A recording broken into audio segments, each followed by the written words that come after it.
La antigua ciudad hanseática Riga. Desde el mar Báltico, subiendo por la desembocadura del Vina, llegaron aquí hace 800 años los primeros comerciantes de la Hansa en su afán de hacer negocios. Barcos de todas las ciudades hanseáticas de Inglaterra y los Países Bajos cargaban en los muelles materias primas locales. A cambio, traían a Riga mercancías y bienes culturales de Occidente.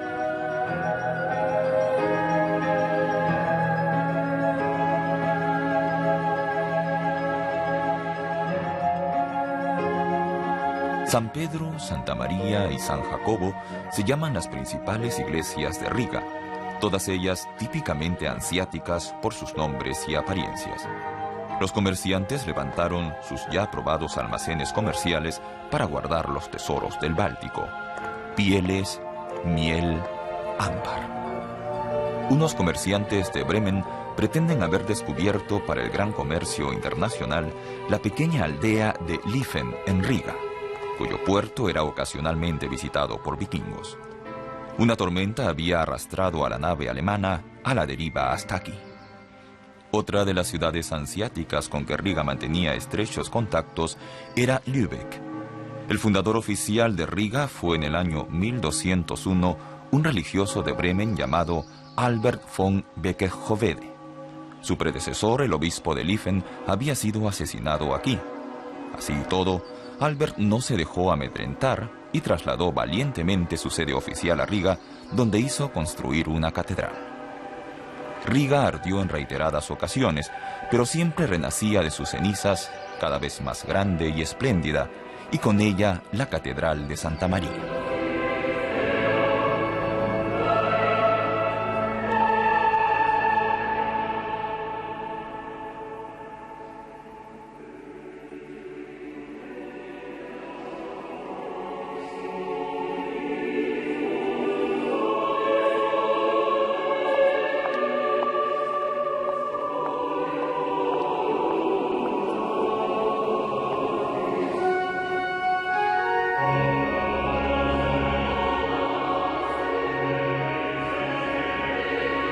Riga fue un baluarte fortificado para la conquista del Báltico por los caballeros alemanes.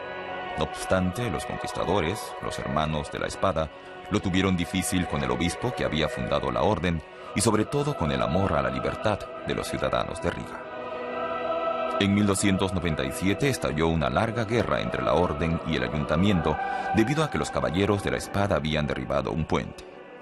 Una provocación intolerable.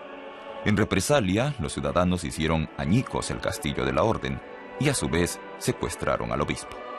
Al cabo de 30 años de luchas, Riga capituló y tuvo que construirle un nuevo castillo a la Orden de la Espada. Mientras dentro de la villa un muro separaba a caballeros y ciudadanos, a las puertas de la ciudad, San Cristóforo se esforzaba por demostrar el cosmopolitismo y altruismo de los habitantes de Riga. Su estatua de madera de tamaño sobrenatural era uno de los emblemas de Riga.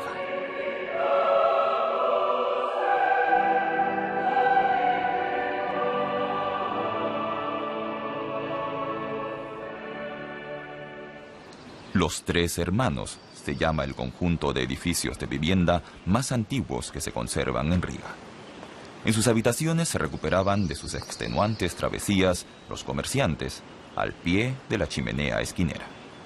Eran señores orgullosos y altivos, pues en Riga el gremio de los comerciantes era más poderoso que el ayuntamiento. Además de los gremios, regían los destinos de la villa la Orden de la Espada y el obispo. Incluso en tiempos de paz existía una fuerte rivalidad entre estos tres partidos. Los comerciantes hanseáticos y los artesanos demostraron su autoestima construyéndose una iglesia propia. Más aún, se habían propuesto abiertamente poseer una iglesia más imponente que la del arzobispo. Desde el siglo XIII, la iglesia San Pedro fue objeto de continuas reformas y ampliaciones. Por fin, una vez terminada la tercera fase constructiva en el año 1690, la ciudadanía consideró perfecta a su iglesia. Lo que nadie en los gremios de artesanos y comerciantes habría podido imaginarse era que un día la iglesia dejaría de ser una casa de Dios y hasta sería reducida a escombros.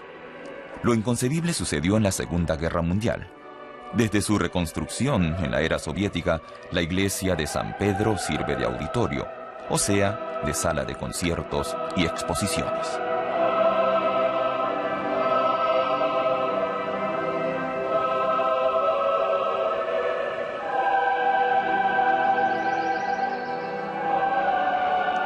Y desde entonces la torre es de metal. La vieja torre de madera se había quemado demasiadas veces. En la fiesta de Cubrir Aguas de 1746, tras una de las tantas reconstrucciones, el arquitecto brindó porque la nueva torre resistiera tantos años como los fragmentos en que se quebrara su copa de vino. La copa cayó sobre un montón de paja y se rompió en solo 2 partes. No obstante, la torre duró casi 200 años y solo ardió en 1941, cuando los alemanes le prendieron fuego. Con 64,5 metros, era la construcción de madera más alta del mundo en su época. La altura total de la iglesia de San Pedro es de 120 metros. Así y todo, era más baja que la catedral. Solo en el siglo XVIII el obispo renunció al prurito del récord de altura y le hizo poner a la catedral una nueva cúpula más pequeña. Desde la torre se podía contemplar una maravillosa panorámica de la ciudad y ver acercarse a los barcos. Desde aquí se divisaba también la campana de la iglesia de San Jacobo, colgada por fuera y antaño otro de los emblemas de Riga.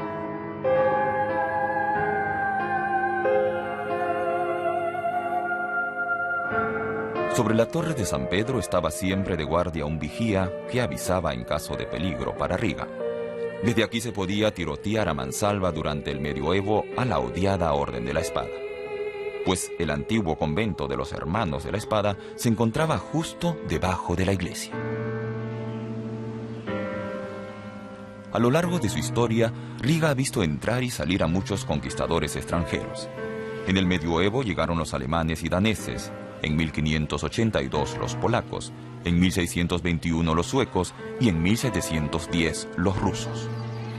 Pero los nuevos amos fueron todos lo bastante inteligentes como para respetar los fueros y privilegios de la villa comercial.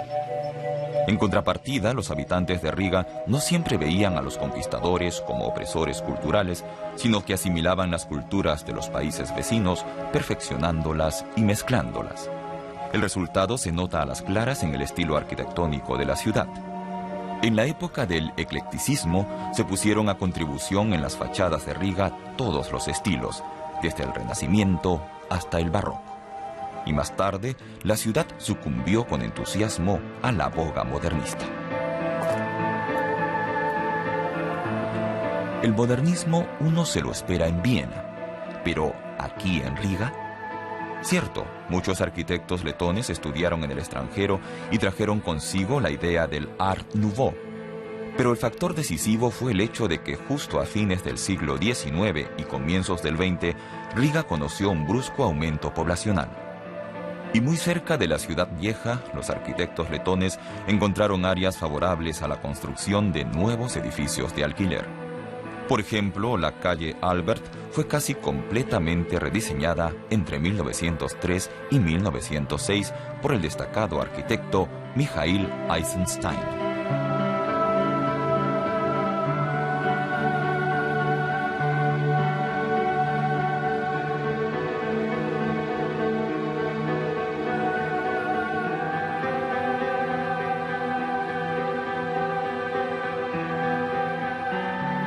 En 1918, Letonia accedió a la independencia. Como expresión visible de la nueva soberanía, se decidió erigir un monumento a la libertad en el nuevo centro de la capital. Cuando por fin el monumento quedó listo en 1935, ciertamente Letonia aún era soberana, pero un dictador se había apoderado del país y la independencia tocaba de nuevo a su fin. La Segunda Guerra Mundial dejó al Báltico bajo control soviético.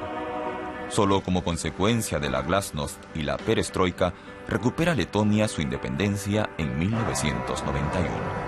No por la vía violenta, sino más bien como resultado de una revolución cantarina.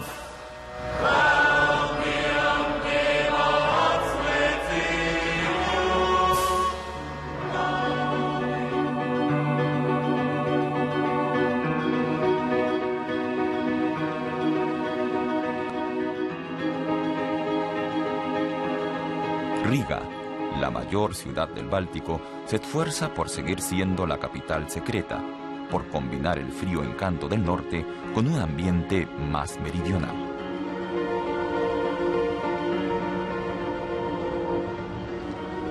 Riga, una ciudad portuaria en busca de su antigua grandeza.